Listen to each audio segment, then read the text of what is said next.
Bonjour, bienvenue dans cette vidéo. Aujourd'hui, on va parler de l'importance de faire le travail intérieur, de s'aimer soi-même. Je reviendrai avec une autre vidéo sur exactement comment le faire, même si je vais toucher les bases sur cette vidéo-là. Mais le principe, la raison pour laquelle je fais cette vidéo aujourd'hui, c'est pour expliquer à quel point il est super important de faire ce travail intérieur, d'amour-propre, d'amour de soi, pour que ça se reflète effectivement sur le monde extérieur. Pourquoi l'amour-propre? Pourquoi s'aimer? Plusieurs raisons, j'ai pris des notes. Donc l'amour-propre, pour l'acceptation de soi, pour l'estime de soi, tout ça, ça a énormément de sens, mais je les répète quand même. Pour se connaître mieux, pour faire confiance à soi-même, pour avoir moins de stress, moins d'anxiété, plus de résilience, pour se sentir au contrôle de notre propre chemin, trouver nos valeurs et nos objectifs et avoir des meilleures relations avec les autres. Pour avoir fait ce travail intérieur moi-même, je peux garantir que ça apporte ces effets-là, qu'on devient effectivement qu'on a plus de confiance en soi, qu'on s'aime plus, donc notre aura change, donc notre environnement change et même les personnes qui nous entourent changent. En parlant de ça, donc j'ai dit que j'allais parler des différents aspects, comment apporter cet amour-propre, et après je reviendrai sur la fin de l'importance de faire ça. Donc comment s'aimer soi-même? Ça commence par ne pas s'inquiéter des opinions des autres, arrêter de se comparer aux autres. Tout ça c'est bien dit, mais ça demande de faire un travail régulier, d'avoir la conscience que ça se passe en notre soi intérieur pour faire ce changement-là et dire non, je passe à quelque chose de plus positif. Laisser partir les personnes toxiques, ça, on en connaît tous un petit peu ici et là, malheureusement. Donc fixer des limites envers les autres, donc avoir notre propre limite, nos propres barrières, ne pas accepter ce qu'on ne veut pas dans notre vie. Ça peut être en termes généraux, mais ça peut être envers des personnes en particulier. Et bien sûr, s'entourer des personnes aimantes et qui nous aident. On en connaît tous également, des amis proches, de la famille. Et donc faire le choix de garder ces personnes-là proches de soi et d'en chercher d'autres également de par nos rencontres. Enfin, quelles sont les pratiques que l'on peut faire pour atteindre ce niveau d'amour-propre, d'amour de soi-même? La première chose essentielle serait de tenir un journal de gratitude, donc un journal intime. Et dans ce journal, on note effectivement tout ce qui se passe d'importance dans notre vie de tous les jours. Et on y note également la gratitude que l'on a pour notre vie. Donc chaque aspect, élément positif qui se passe dans notre vie, même des choses négatives, on y trouve toujours quelque chose de positif. Et il y a toujours une gratitude, une leçon à en tirer. Se pardonner, ça c'est la base. De ma propre compréhension, il n'est pas possible de complètement s'aimer soi-même si on n'a pas fait le travail de se pardonner à soi-même et de pardonner aux autres, toute autre personne. Il ne faut pas en laisser quelques-uns comme ça à côté. Donc c'est super, super important. Le travail de pardon, je ne dis pas que c'est pas facile. Mais quand on y vient, on avance, fait des bonds de l'avant incroyables. Voilà. Pratiquer la pleine conscience, donc ce qui me fait penser aux enseignements d'Eckhart Tolle ou de Thich Nhat Hanh. Donc c'est la pratique d'être en conscience et d'être en présence dans l'instant présent. Ça aide énormément pour l'avoir pratiqué également. L'apparence de notre corps n'est pas notre propre valeur. Il y a énormément de jugements que l'on se fait envers soi-même et envers les autres sur le corps physique que l'on a ou que d'autres ont. Ce corps-là, on en fait dans notre identité parce que on vit dans une société où on a oublié notre connexion avec le divin, on a oublié notre connexion à notre soi spirituel. Et donc, on fait cette identité avec le corps physique et on délimite notre identité avec ça, ce qui ce qui n'est pas... Il y a une identité qui est là, parce que c'est notre incarnation présente, mais ce n'est pas l'incarnation ultime, ce n'est pas notre soi ultime. On a une conscience plus évoluée que ça. Donc, faire ce travail d'acceptation et d'amour de notre corps est important également. Et du corps d'autres personnes, notamment du corps de notre partenaire, etc.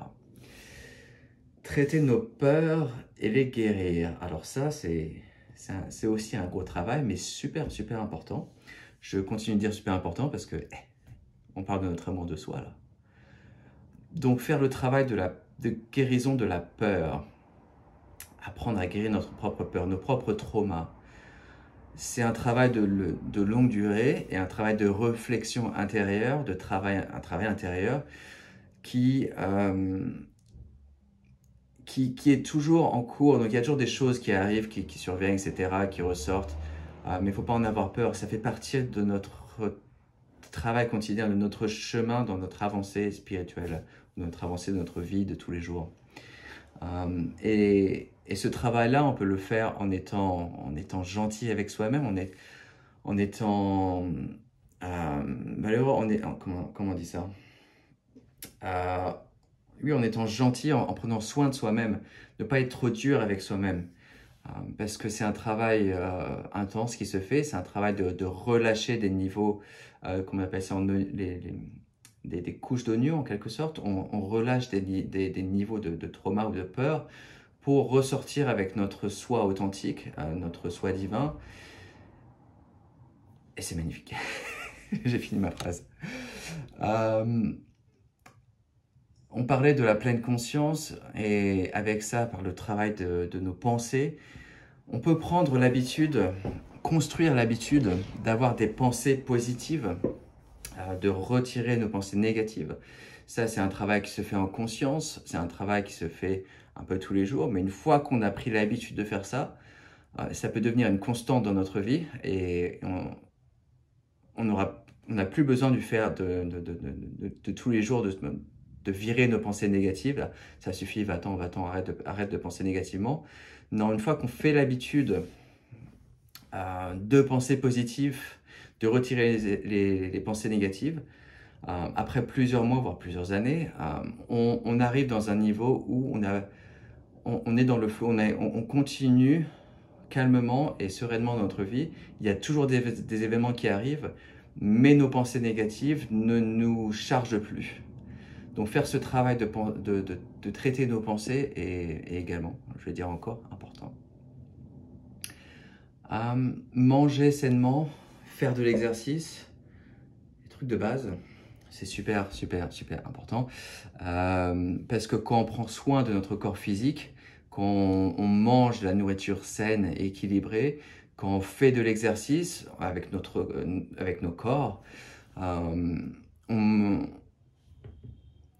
parler en termes scientifiques, on relâche des endorphines ou des protéines ou des éléments, je ne suis pas un scientifique, hein, mais je le ressens dans mon corps.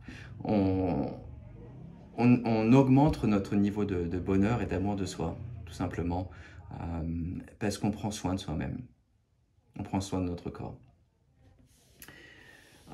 Et oui, ça reflète des choses de base comme passer des nuits complètes, ne pas couper notre sommeil, des nuits équilibrées et bien sûr respirer sereinement et profondément. Donc prendre des travaux de respiration également. La respiration, c'est la base essentielle de notre corps et ça ne demande que ça.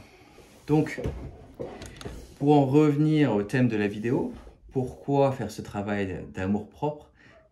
Quelle en est l'importance? Quand on fait ce travail intérieur, on augmente notre capacité à s'aimer soi-même, mais aussi notre capacité à aimer les autres. Parce que tout est une réflexion de soi-même, tout est un miroir, tout le monde est un miroir de notre soi intérieur. Donc quand on fait ce travail de s'aimer soi-même, ça se reflète sur les autres personnes. Donc d'autres personnes vous aimeront mieux. ça a l'air con comme ça, mais c'est vrai. Les personnes qui vous approcheront seront plus gentilles, plus agréables, mais également vous aurez de l'influence positive sur les autres personnes qui vous entourent. Et ces personnes qui sont autour de vous, dire, ah ben, apparemment celui-là ou celle-là fait un travail d'amour-propre et devient plus agréable, elle devient plus agréable, pourquoi pas le faire moi-même? Et c'est un effet domino. Voilà. Donc comment changer le monde? On commence par changer soi-même. Il y a tellement d'attention, notre attention est tellement portée sur le monde extérieur. On veut changer le monde extérieur, on veut avoir une société plus calme, en paix, les gens s'aiment, on veut faire ça, on se concentre facilement sur l'extérieur. Mais si on commence sur l'intérieur, si on commence par faire notre propre chemin intérieur, de s'aimer soi-même, ça va se refléter sur les autres. Voilà. C'est tout ce que j'ai à dire aujourd'hui.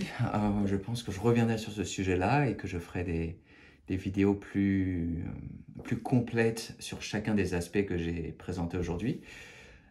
Mais voilà, j'espère que ça a aidé et je vous remercie pour avoir regardé. Je vous invite à partager la vidéo et vous abonner. Merci.